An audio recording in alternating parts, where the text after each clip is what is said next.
Hi, my name is Qianqian Ye. You can call me Q. I am the current lead of p5.js. Welcome to the p5.js Access Day. I am a Chinese person with black short hair, wearing a black shirt, sitting in front of a white wall. I am joining from the Tongva land, also known as Los Angeles, California. What's showing on my screen is a p5.js Access Day event poster with the event name, date, and short intro, with yellow and red gradient in the background.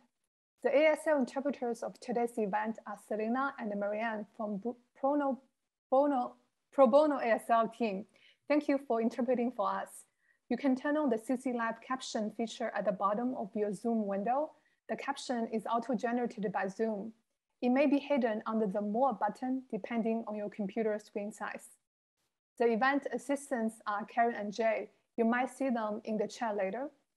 If you don't know what p5.js is, P5 is an open source JavaScript library that makes creating visual media accessible and inclusive.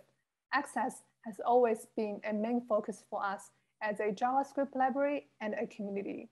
We're excited to have you all in today's event. Before we get started, I'd love to read Digital Land Acknowledgement. P5.js Access Day is organized in Los Angeles, the ancestral lands of Tongva and the Chumash people. Today, we are connected online via a vast array of servers and computer devices. In the United States, much of this infrastructure sits on stolen land acquired under the extractive logic of white settler expansion.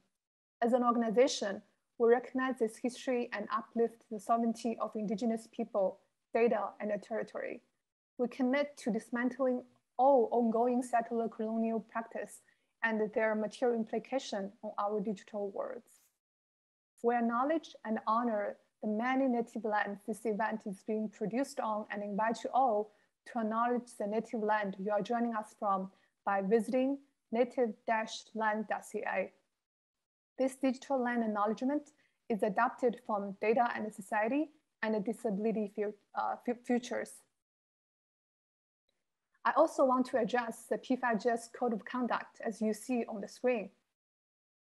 Be mindful of your language, be respectful, be considerate, be open-minded. If you believe someone is violating the code of conduct, please DM Jay and Karen in the chat. We understand that most of the time participants violating the code of conduct are unaware their language or behavior is harmful. So an open conversation will really clear things up to move forward.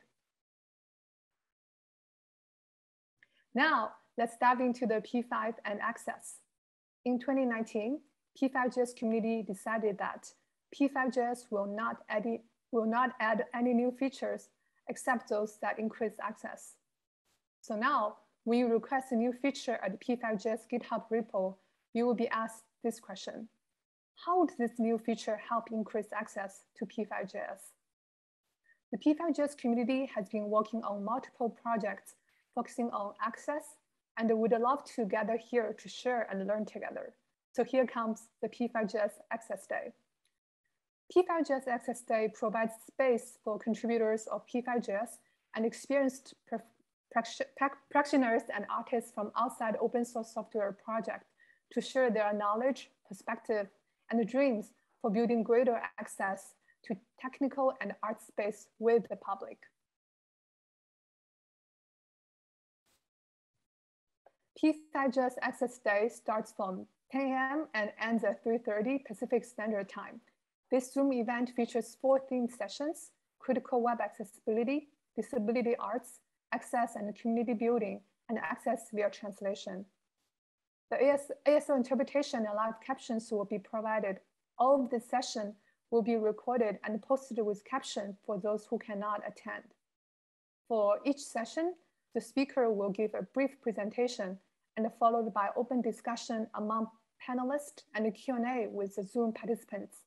So please feel free to type your questions in the chat during those sessions. We still have a few minutes left before we start the first session. So I will start to play some music. And if you have any questions for me, please feel free to type that in chat.